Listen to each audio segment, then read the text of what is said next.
Straight talk from Israel. You're listening to Israel News Talk Radio.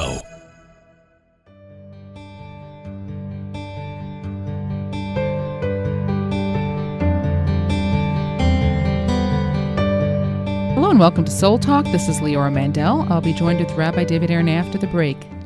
Healthy boundaries in all of our relationships are so important for the relationship to be healthy and for our own internal state of well-being. I think this is something that we'd probably all agree upon. The challenge is, how do we set healthy boundaries? Now, I think when we are in a relationship that feels healthy, the boundaries are likely healthily set. When we find that we're in a situation where we're stressed out, things don't feel comfortable, something doesn't feel right, that's probably a sign that we have to realign our boundaries. It doesn't necessarily even mean that the relationship itself isn't healthy. It might just mean that our boundaries, the boundaries that we're setting that for ourselves within that relationship, need to be set. So often in any kind of relationship, we might even blame somebody else for why the relationship isn't where we'd like it to be. Yet often, if we look back upon ourselves, it can often be a case where we haven't set proper boundaries and people around us are responding to it. Now, this can be in so many kinds of relationships. That can be in a relationship between a husband and wife, where I may feel like my husband's demanding too much of me. He always expects me to take care of everything. I don't know why he doesn't help out, but it could be that every time he asks, I always say yes, I always do it, and therefore I've set up an expectation that I can handle it all myself. It could be with my children, that I feel like they're just always taking advantage of me. Mom was always going to do everything. Why can't they be more responsible? They're getting older. They need to do things themselves. But the question is, do I always offer to bail them out and help them out and do everything for them and step in whenever it's necessary? Have I not put a boundary where there's a certain space of mom's not taking care of this? You're going to have to figure this out for yourself. I think this can happen at work too. It could be that, I don't know why everyone expects so much of me. I'm only paid to do a certain job. My boss is constantly giving me more than is expected, and he doesn't give it to anybody else. He always gives it to me. But maybe this started out because it started out slow at the beginning. Oh, there's this extra work. Any chance you could take some of it? I said yes. And every time there was more work to be done and more help needed, I said yes, and I said yes, and I said yes. And I set up an expectation that I'm the yes girl. I'm the people pleaser. Anyone who needs something extra, if it needs to get done, I'll do it for you. And now I find myself getting resentful that everyone's taking advantage of me. So this aspect of boundaries in relationship is so important, again, for our own internal health and well-being and for the well-being of our relationships. And if we're not feeling like a relationship is in a healthy place, it could be we need to reevaluate where we've set our boundaries. When we return, this is the topic that I want to talk about with Rabbi David Aaron, understanding the importance of boundaries and how can we most effectively set boundaries in all of our relationships, including with ourselves. When we return, Soul Talk, Rabbi David Aaron and Leora Mandel.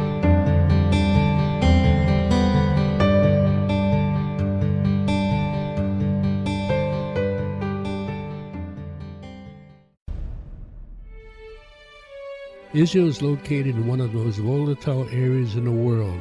Israel is an island of stability in a sea of war and unrest. In the midst of this turmoil, Israel stands out as a beacon of order and human progress. Each week we update you on what's happening in this, the Jewish state, a true light unto the nations. This is Jay Shapiro. Join me every Thursday on Israel News Talk Radio.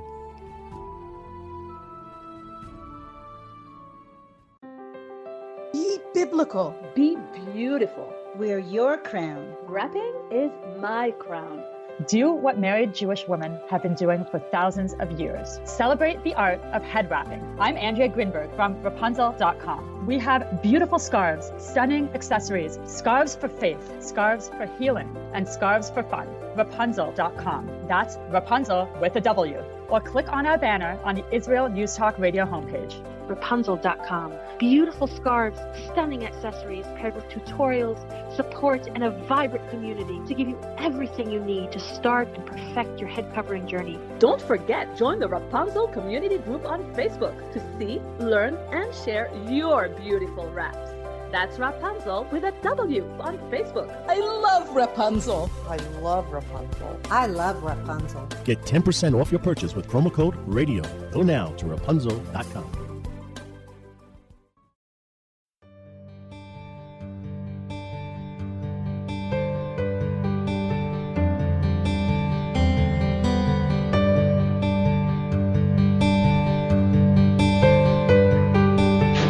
Welcome to Soul Talk. This is Leora Mandel with Rabbi David Aaron.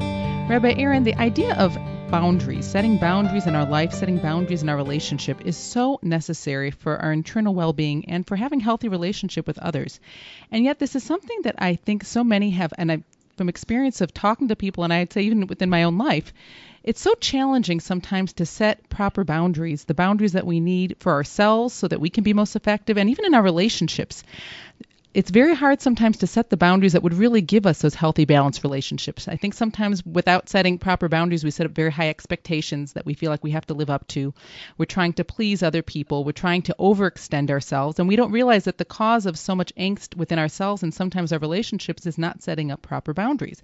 The question is, when we aren't necessarily in a healthy place within ourselves or relationship, or we'd like to be in a better place, what is the best way, would you say, to go about setting healthy boundaries? And how do we figure out, sometimes there's certain universal boundaries that I think are important, but sometimes it's also very personal. How do we figure out how to find this balance in our life when it comes to relationships and obligations of setting up the proper boundaries?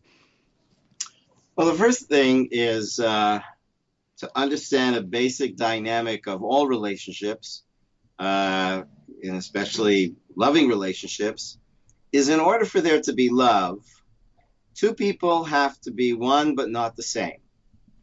In other words, if I were my wife and my wife were me, then there wouldn't be a relationship. But on the other hand, if we're separate and disconnected, there can't be a relationship. A relationship is a really paradoxical thing. On one hand, it requires that two are not the same, and yet they are somehow still connected in some way or one. So without the boundaries, there is no relationship. But if the boundaries end up separating us to the point that we are isolated, then there's no relationship. So we kind of need like a kind of membrane kind of a boundary where there is a boundary, but things can kind of seep through it. Things can flow through it. And the way you do that is not easy because it's very personal in terms of, what are your boundaries? What does your beloved? What are their boundaries? What is the respect they need from you in order for them to feel that on one hand you're not interfering with who I am. I'm not giving up me so there can be we. But on the other hand, there's still a beautiful flow between us in terms of we, and that's something that I think people need to have the courage to have an open discussion to understand what is the right recipe of a person's boundaries. Like, for instance, let's say a couple have an argument, and one is demanding that we work this out now, and the other one is saying, I really just need some time to digest this. And, well, who's right? Well, I think both have to be respectful of each other and come up with something that is a balance and appreciating that what works for you doesn't work for me, and what works for me doesn't work for you. And I think that's a big revelation for a lot of people.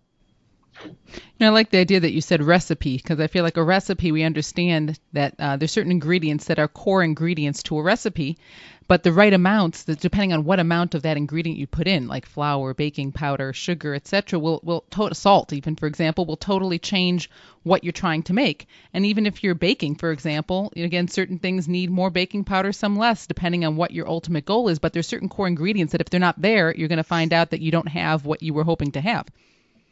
Yeah, like some people, they just need more quiet time and private time, and one of the couples pushing for talk right now, and the other one saying, I need time not to talk. I remember I did a shidduch, and unfortunately it wasn't doing so great. I did a match. They got married. Actually, I discouraged them to get married so quickly. I wasn't so sure that this was great, but they were very excited about it, and they got married, and very quickly they had marital problems, and they started calling me from overseas so that I should give them advice. And I actually said, well, why didn't you go to a therapist in your city? And they said, oh, that'll cost us money. You're a rabbi. It doesn't cost anything. So But the issue that they were really struggling with is how much time do they need to spend together at night after, each one goes to work. And the husband said, I think an hour should be plenty.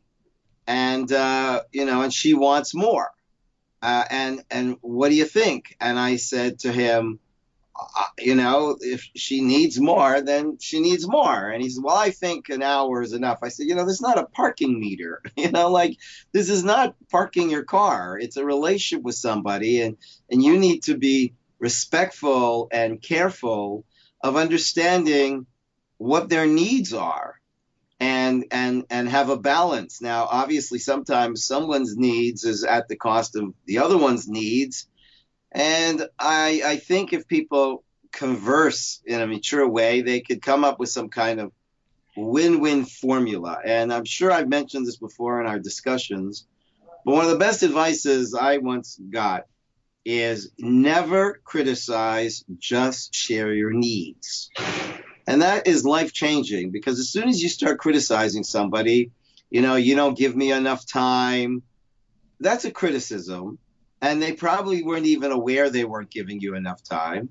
And they probably thought they were giving you enough time because that's the amount of time that they need. And they can't even fathom that maybe somebody else needs more time. And therefore, criticism doesn't work, but you can sweetly and calmly and respectfully say, you're great, and I appreciate everything you do. I'm just the kind of person that needs more time for this. That's such a powerful formula, because I think one of the challenges that we all have in setting proper boundaries, especially maybe in their personal boundaries, it's not objective all the time. Sometimes it's subjective, as you're showing, with what I personally need. But we're afraid of hurting the other person when we're sharing those boundaries, and that if I put that line and say, this is the space that I need, that it's going to hurt somebody else they're going to feel put out. But as you're explaining, this formula is very powerful, because you're right, it could come out as a criticism. You know what, you're just too demanding of my time. That would come out as a criticism, and I'm trying to set that boundary instead of saying I need a certain amount of time when I come home at the end of the day just to relax before I can have a conversation. By expressing this my need, I'm still putting that boundary of saying this is a certain amount of space of time I need around myself before I can really be open to sitting down and talking. But it's expressed again in a way that hopefully will avoid the challenge that I think so many have trouble with setting boundaries, because we're afraid of hurting somebody else. All right. I think the key to relationships, and I think this is the oxygen of all relationships, is time. People need to really share quality time together with their family and with their spouse. And maybe that is what Hashem had in mind also in terms of this very, very, very difficult time, where we've all been for quite some time kind of in lockdown at home. Very sadly, there has been a peak in domestic violence, because people who've been basically surviving in their relationship by running away from each other were suddenly forced to spend a lot of time together. But whatever to me, the number one ingredient for parent, child, husband, wife, husband, friends, is we just need good time together, shared time together. And that's one of the reasons I like Shabbat so much, because it just kind of puts kind of like a protective wall around my home, like a castle, and we're just here together. And we're present with each other. When we talk about boundaries, God also set up boundaries with the idea of, you talk about Shabbat. When you're talking about the protective wall that's put around ourselves, really that is a sense of a boundary to the week of work. We could keep working and never stop. And God is telling us, you may not stop yourself, but I'm stopping you. On Shabbat, you're ceasing from your work of the week. You're not even supposed to think about it. And that really is a mandated boundary that God has given us to protect ourselves for our well-being and also protect our relationships. Exactly. And so, timing is everything. And that's the boundary. When I have an understanding of how much time and when's it the right time. Really, I think a lot of people's family life and marriages would be a lot better if they would just stop and be present for each other and just share quality time. And sometimes that quality time is doing something playful, fun, and I think there has to be a time for that where people can, because it's great to sit and have deep discussion. But sometimes, we need some time to just have some playful time where we're able to even maybe play a game or something. But I especially children, they want to feel that their parents will spend time with them and that they can do things with their parents, which is enjoyable and fun and not just meaningful. Because for them, what's meaningful is that my father or mother are taking this time to be with me and acknowledge my childhood and just have some fun with me. And especially when you talk about the parent-child relationship when it comes to the boundaries, I think some of it's also a matter of, as you're saying, extending our boundaries, what we normally define as, this is supposed to be a time where we're getting work done, as opposed to recognizing we also have to, or this is, I need time for myself, finding all that time and recognizing we have to extend ourselves when we have children, and especially that quality time. Extending the boundaries of quality time that we spend with those that we love is so important for building important and meaningful relationships. When we return, Soul Talk, Rabbi David Aaron and Leora Mandel.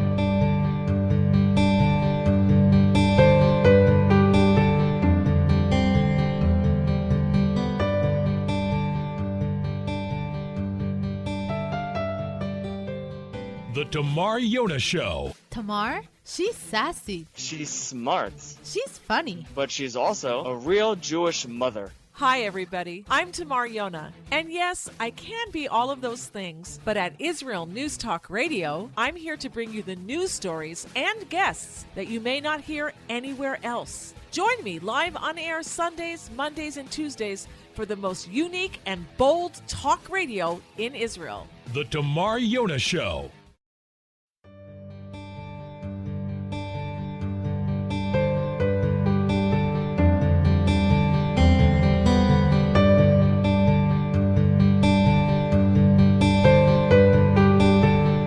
Hello and welcome back to Soul Talk. Leora Mandel with Rabbi David Aaron, talking about the importance of boundaries, setting boundaries within ourselves, within our relationships. And before the break, Rabbi, we were talking about the importance of boundaries and how to set them effectively in, let's say, a marital relationship. But you mentioned a story about this couple that called you for help. And when you asked why they didn't call a therapist, they said, well, you're a rabbi, you're free, we'd have to pay the therapist. And it really brings to light, again, there's so many different kinds of relationships when it comes to the struggle of setting boundaries. Let's say in work situations or as a rabbi. Here, there's an aspect of you're a rabbi, you're there to help other people. That is very much part of your job. In any kind of job, there's so many jobs where people do want to help others, especially in helping professions. And at the same time, sometimes there can be this struggle of how do I find the boundary of, yes, I'm a rabbi and I'm glad to help you and I'm glad to spend, try to give you time. But there is that aspect of there's a certain amount of time you need, that you do need also payment for certain kinds of things, for example. Or an example that someone was telling me about recently is that at her job, she works a lot and she often takes on extra projects to help people out. But it's gotten to the point that now she's gotten this reputation of if you have extra work, you need someone to take on more work, give it to so-and-so. And she's starting to resent it. And to some degree, she self-created it because she was always trying to please everybody and say, I'll help you out, I'll help you out, I'll help you out. But now it's gotten to the point of, because there was never this boundary set of, this is extra work that isn't really what I'm supposed to be doing here, she's having a hard time to set boundaries. So there's so many aspects. There's marital relationships, there's work situations, interactions with friends, where boundaries can get so tricky of how do we set them effectively. Well, I had made a decision that in my career, and I do have a very strong public side to my life, a lot of traveling, and I decided that my marriage comes first, my family comes second, and my career comes third. And I'm very happy I did that. It could be my career might have been a lot greater, so to speak. I might have reached more people, but at the risk of my marriage and my family and my children, I didn't feel that is the right thing to do. And the way it played out basically is we were very, very careful on how often we would have guests for Shabbat. We would never have guests for the entire Shabbat. If we had guests over, that would be for one meal, maybe two meals, but at least we would always have a meal which is just for the family. I never wanted my children to resent Judaism and feel that it took away their father, because I know a number of rabbis whose children have gone away from tradition. And of course, nobody knows exactly why. But I do think that one of the possible reasons is that there are kids that are angry at Judaism because their parent wasn't present for them. And I actually do know a case. My daughter told me about a friend of hers that they had, I don't know who the friend was, but I know the friend had a father that was some famous rabbi. I don't know who it was, but my daughter said that her friend would share with her that her father was always with the students, always with the students, always with the students. And she felt really resentful and angry at that and felt that Judaism had taken away her father. And so that's another boundary that people have to put in their life. And I can't remember if I shared this story recently or not, so I apologize. But a number of years ago, I was raising money for one of my causes. And I met with a very successful fellow on Wall Street, and he had an incredible office with an extraordinary view of Manhattan. And he was a very successful, miserable guy. He's just so sad. And on his desk was a picture of 5 beautiful little children with red hair, which I happen to like red hair. And I said, "Oh, how cute. I guess they're your children." And he sadly said yes. And I said, "Well, what's wrong?" He said, "Well, I don't get to see them much anymore." I said, "Why?" He said, "Well, it was a very messy divorce." I said, "I'm sorry to hear that."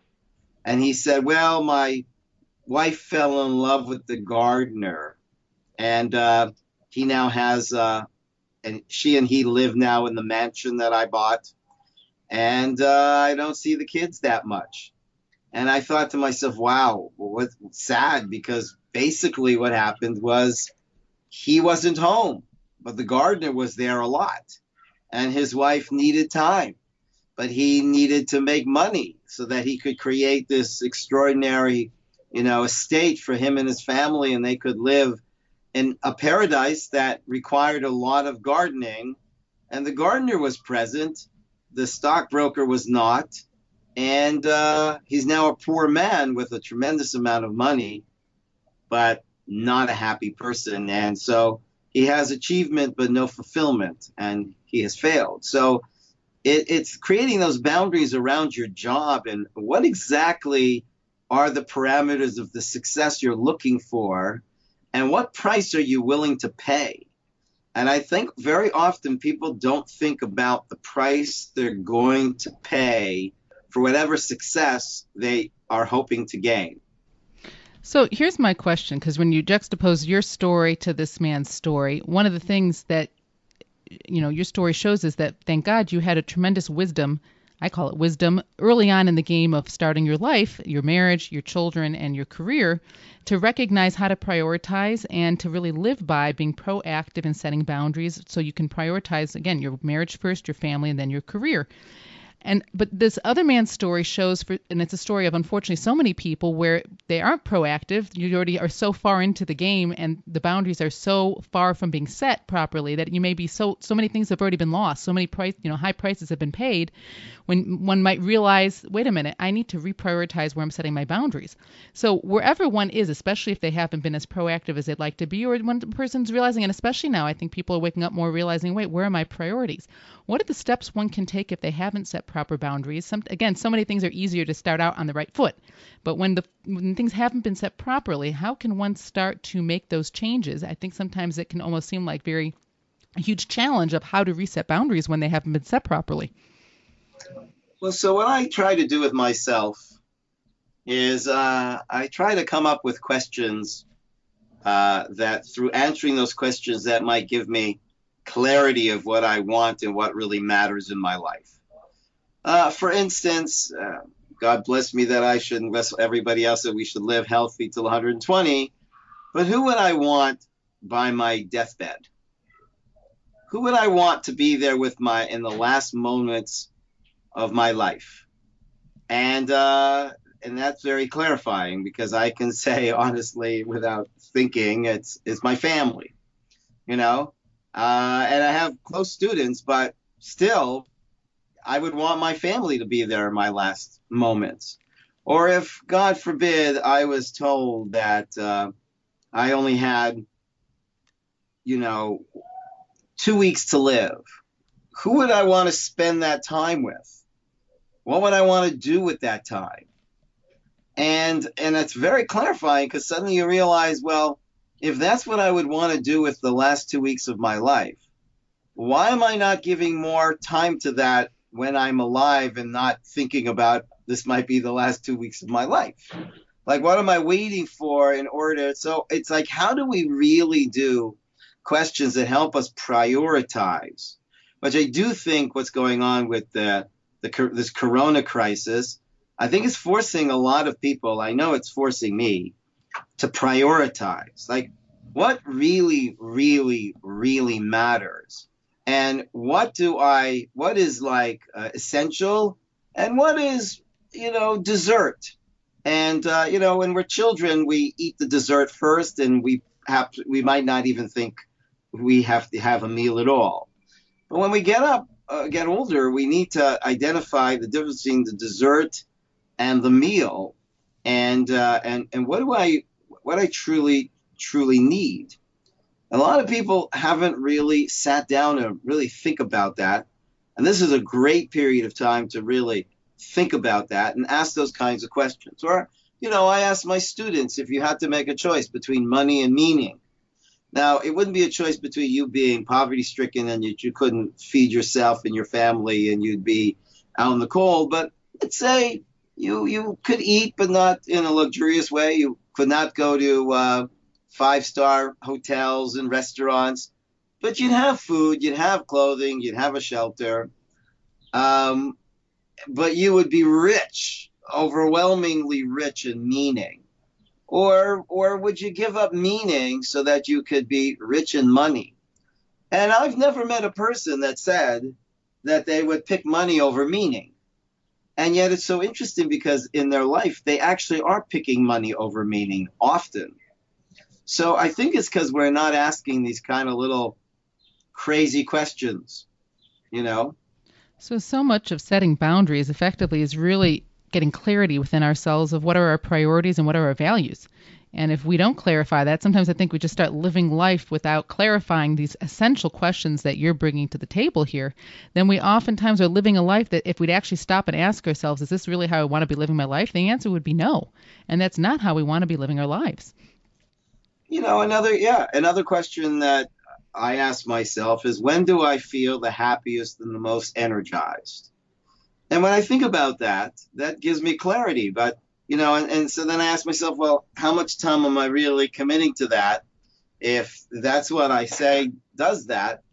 And, so you start balancing your life, and you start realizing, and so many people wake up and suddenly they're alone, because if you would have asked them, they would have surely said, well, my priority is to have a meaningful relationship, but they really didn't take the time necessarily to open their life up to that. Well, when we return, Soul Talk, Rabbi David Aaron and Leora Mandel.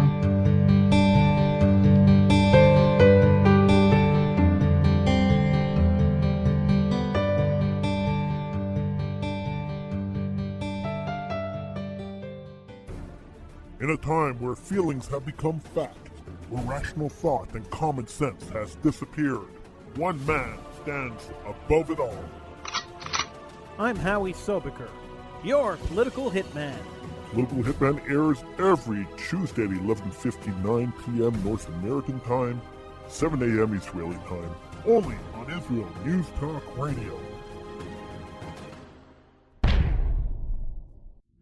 Are you interested in transforming your life, drawing closer to the Creator, and uncovering the deeper meanings and hidden treasures in the Hebrew Bible?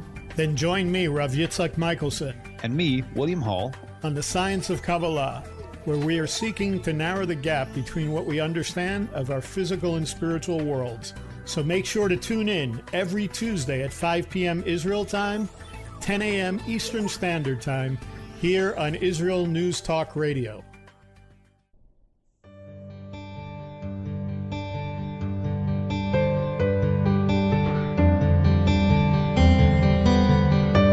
Hello and welcome back to Soul Talk. Leora Mandel with Rabbi David Aaron talking about the importance of setting boundaries in our lives. And what we've been talking about so far, especially in the last segment, was the importance of really prioritizing and recognizing what are our values and then setting boundaries in our life so that what's most important can be where our main focus is. Now, I have another question because I feel like so much of boundaries is about finding balance in our lives, even within what's important. So, for example, let's parents say, a mother says, you know what, my children are so important, I really want to prioritize them. But the boundaries is about balance. I think there's this phenomena sometimes that children are so prioritized. I hear mothers often saying, I'm running all over the place to pick up this kid and tend to this one and that one. And to some degree, it's like sometimes parents yes, we have good priorities of focusing on our children, but it can go the opposite extreme of the boundaries instead between parent and child, and the parent almost becomes the servant of the child has so many needs that are all consuming, and the parent almost becomes this martyr to all the needs of the child. Now, obviously, that's also not a good balance, and that's a good prioritizing, but sometimes boundaries, too, have to be set, as you were saying, and you can see how we can rationalize it. Even the rabbi, as you were saying, who recognizes, a priority is for me to be of service to my community. I'm a rabbi, the pulpit rabbi, but I can get so brought into my need to be there for all the people outside my house, I can ignore the people inside. So even when we do make these priorities, finding the balance to make sure we're setting the boundaries at the right place sometimes can be a little bit tricky. Well, I heard great advice, which is never do for your children that which they can do for themselves. Excellent. If your child can do that, then go let them do that. But when you spoil kids and you don't realize you're doing it because you love them, but I think sometimes the mistake we make is there's this subtle need to want to be loved by our children and a fear that if we are a little bit more demanding of them in a sweet way, that somehow that will compromise how they feel about us. And that's a very sad way to go, and it's going to blow up in our faces, I think, eventually. It's like, why should I do for my child what they can do for themselves? What am I doing for them? I mean, the goal is to help your child walk. If you want to help your child walk, you have to let them walk. If you constantly hold their hand, they're not going to be able to get anywhere. And I think a lot of children have been so pampered and so protected that we've robbed them of the most important gift we can give them, which is a sense of self-esteem and confidence and a real feeling that they are capable. When you use that word fear, we have this fear, which is sometimes when we don't, even with our own children, don't set the boundaries in the proper place and we overextend ourselves. I think that word is probably the core of so many boundaries and so many different kinds of relationships that we have, that's what's at the root of why we're not setting proper boundaries in the right balance. Like, again, we're afraid maybe that our children aren't going to love us and want to have this relationship with us. I may be afraid to say no at work because someone won't like me and they won't, I'm trying to please other people. I know they'll be happy with me if I say yes. But all of this fear at the root of not setting proper boundaries it ends up hurting us, and it ultimately still ends up hurting those relationships, as you're explaining with children. Right. Well, one of my students, an older woman, told me something that shocked me. She told me that she had always taught her children to be average. I never heard any parent say such a thing. I was so taken aback from that. And I said, well, teach your kids to be average. She said, a lot of parents want their kids to be the best, the best, the best. And I find that really causes tremendous frustration. And I encourage them to do your best, but don't try to be the best. And I thought that was like very wise. It's like the expectation that a lot of kids are living with. I can tell you, for me personally, if my kid came home with a report card and it was decent, that was okay for me. I wouldn't have pushed them like, why didn't you get, 99. If they came up with 98, I was okay with that. I'm just joking. But I would, and my son once said to me that a lot of his friends, their parents are so strong on them. Their kids are so smart, and the parents don't let up and still want them to be even smarter and smarter.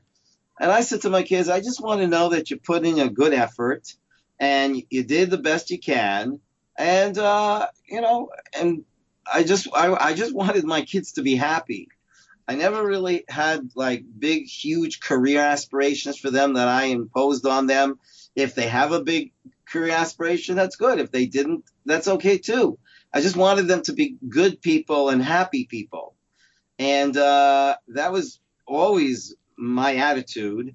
And I've seen kids that have grown up in environments where the parents are overachievers and they have become overachievers for their children.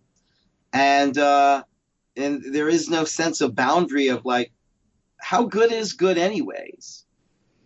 Well, that word expectation you use too, I think is huge when it comes to boundary, because so much of when we do or don't set proper boundaries, we're creating a certain sense of what other people expect of us or even what we expect of others.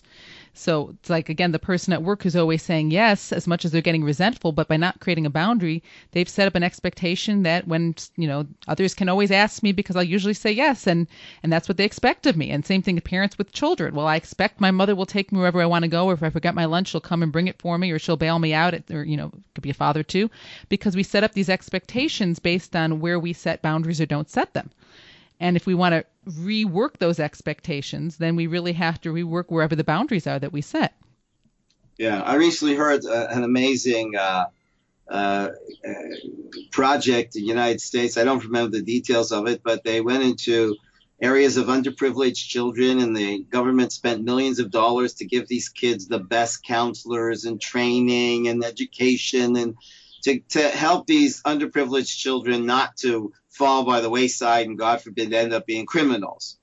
And this project was a horrible, horrible disaster. It failed miserably, which made no sense. They gave these kids everything, and rather than it, really having a big impact on these kids, it went the other way. And they couldn't figure that out until they realized that what they did is they gave these kids a sense of entitlement. These kids didn't work for all this, these benefits. These kids started developing a sense of entitlement, and that's not good. And so they found that, kids that work for it and feel a real sense that they got what they deserve, that gives them a sense of empowerment, where they feel responsibility in their life, and they feel that there's something that they can do, and others are relying on them to do. But giving kids a sense of entitlement whereby they have nothing that really they know they've done to deserve this, that is really undermining the goal, which is to have a healthy sense of self. When that comes back to, again, the boundaries, because if my boundary as, again, whether it be a parent, a teacher, or whoever is there, if it's so far extended, then there's no room for that other person, for the child, to have a sense of creating their own sense of self with responsibility, because I'm doing it all. My boundary is so far for how loving and giving I am, and that goes back to, again, why on the one hand, as a parent, you want to have, as we said earlier on, having time with those you love. Time is so important, and we have to extend ourselves to prioritize that time with our family, with our children. At the same time, if my time is so extended and my sense of what it means to be a parent is so extended that I don't give room, pull my boundary in a little bit so that there's room for my child to develop themselves and their own sense of responsibility, then I've overstepped that balance. And again, setting proper boundaries and the right balance is the key for health for myself and for the other. I think some people might be surprised that there is something called loving too much. I think some people think, no, you can never love too much. But you actually can love too much, because, true love, you can't love too much, because in true love, there would be a serious ingredient of expectation, of healthy judgment and discipline.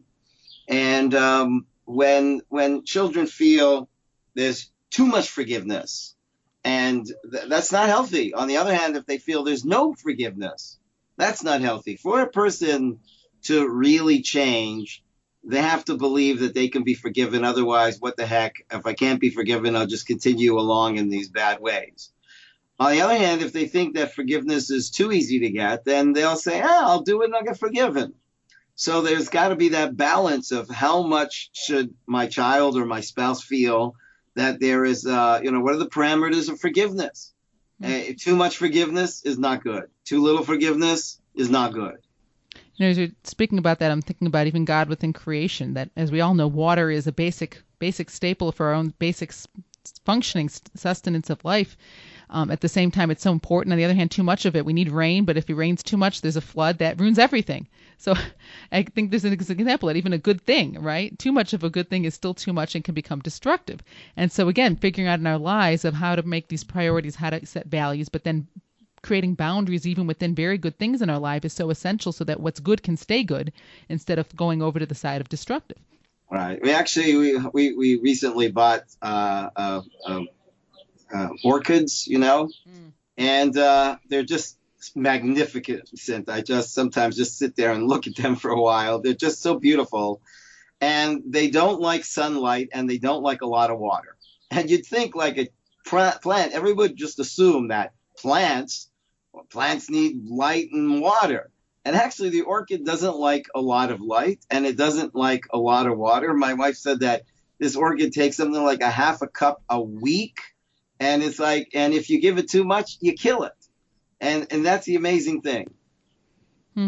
So the point is, again, even in God's creation and nature, and I think we've all experienced in our relationships, knowing the proper boundaries, the proper amounts, like a recipe, as you said, knowing the right amount to achieve our results are so important. We have to recognize, as you said, Rabbi, what are our values, what are our priorities? That's the first step. But recognizing that even once we're clear on where our values and priorities out, we have to examine from time to time and say, am I making this balance right in my life? Do I need to reset and reorganize the boundaries in my life? I want to thank you all for joining us. Soul Talk, Rabbi David Aaron and Leora Mandel.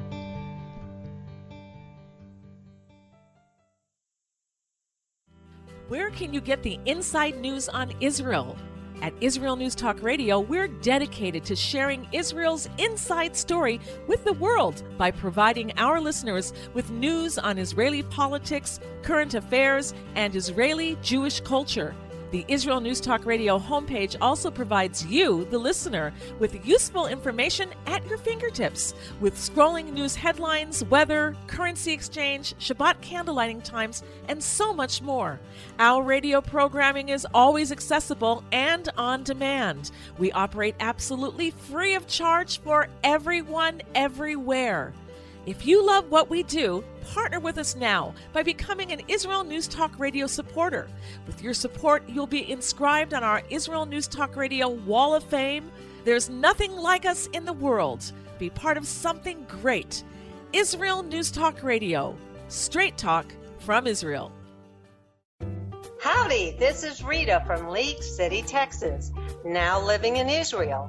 And though my heart may have belonged to Texas, it now belongs to Israel and all the fantastic show hosts at Israel News Talk Radio. Hi, this is Michael Solomon from Kiryat Arba, Israel. And why do I love listening to Israel News Talk Radio? Because I love listening to the interesting interviews they do and their news reporting that most other media sources don't cover. Hey, this is Nicoleko from Malmö, Sweden. It gets pretty cold here in Sweden, so I love cuddling up with a warm cup of tea while I listen to Israel News Talk Radio. Hey everybody, this is Frank Morris from Tennessee. Me and my dog Buster really love listening to Israel News Talk Radio. You're listening to Israel News Talk Radio.